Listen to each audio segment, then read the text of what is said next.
योगी की पुलिस से धक्का मुक्की, न वर्दी का सम्मान न कानून का डर, क्योंकि विधायक है भाई। विधायक प्रतिनिधि ने पुलिस की मौजूदगी में पूर्व विधायक रोशनलाल वर्मा को दी धमकी। यूपी के शाहजहांपुर में सपा के राष्ट्रीय अध्यक्ष अखिलेश यादव के निर्देश पर पहुंचा था सपा का डेलीगेशन। कई थानों की पुलिस फोर्स की मौजूदगी में सपा व भाजपा के लोग आपस में जमकर भिड़े। बड़ी खबर आपको बता रहे जो कि यूपी के शाहजहांपुर के खिदनीबाग रामलीला मैदान से आ रही है।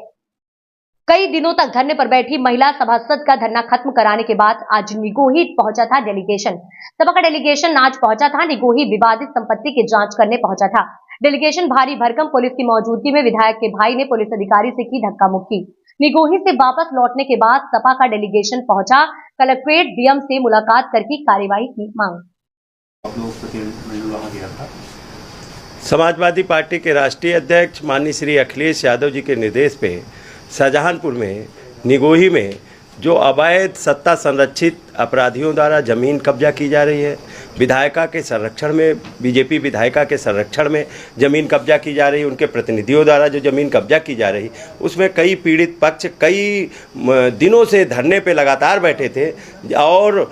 इतनी तपती गर्मी में बैठे थे और उसको पार्टी ने संज्ञान लिया और हमारी पार्टी के जिला पार्टी ने माननीय राष्ट्रीय अध्यक्ष जी के संज्ञान में डाला। तो उन्होंने प्रतिनिधिमंडल आज भेजा था जिसमें सांसद आदरणीय नीरज मौर्य जी थे और हमारे माननीय रोशनलाल वर्मा जी थे और माननीय हमारे अवधेश वर्मा जी और हमारे जिलाध्यक्ष जी और अमित जी और मैं स्वयं था और ज्योत्सना कश्यप, ये सारा प्रतिनिधिमंडल आज निगोही में गया था। और सत्ता संरक्षित अपराधियों के इतने हौसले बढ़े हुए हैं बीजेपी में से सत्ता संरक्षित कि उन्होंने प्रतिनिधिमंडल के सामने और जब भारी पुलिस बल मौजूद था उसकी मौजूदगी में विधायक को घेर के लगातार धमकी दी और इनको जान बचा के भागना पड़ा वहाँ से और प्रतिनिधिमंडल गया था। इसके हम ये क्या अपराध है? तो उत्तर प्रदेश में जंगल राज है। जब पुलिस के सामने अपराधियों के इतने हौसले बढ़े हुए हैं कि विधायक को खुलेआम धमकी दे रहे हैं कि मार देंगे तुमको, जान से मार देंगे, और सभी लोगों के सामने दिया है और कई मीडिया के लोग भी वहाँ उपस्थित थे, कई लोग थे और भारी पुलिस बल,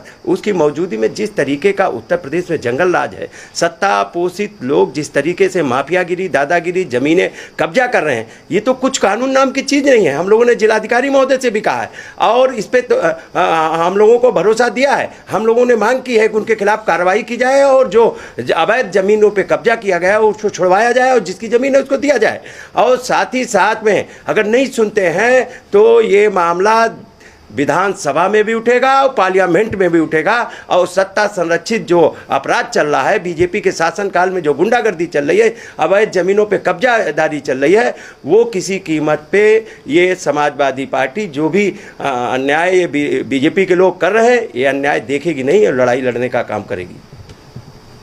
लोकसभा में भी संज्ञान लिया जाएगा और अगर उसके बावजूद पहली बात तो कार्रवाई होगी क्योंकि जब राष्ट्रीय अध्यक्ष जी के संज्ञान में सारी बात आ गई कि इतने बड़े पैमाने पर हमारे कार्यकर्ताओं का सलौना जी के प्रतिनिधि हैं, जब नहीं रुका तो मैंने इसकी शिकायत माननीय राष्ट्रीय अध्यक्ष लगातार जिला प्रशासन से, जिलाधिकारी से, एडीएम से, डीएम से, तहसीलदार से लगातार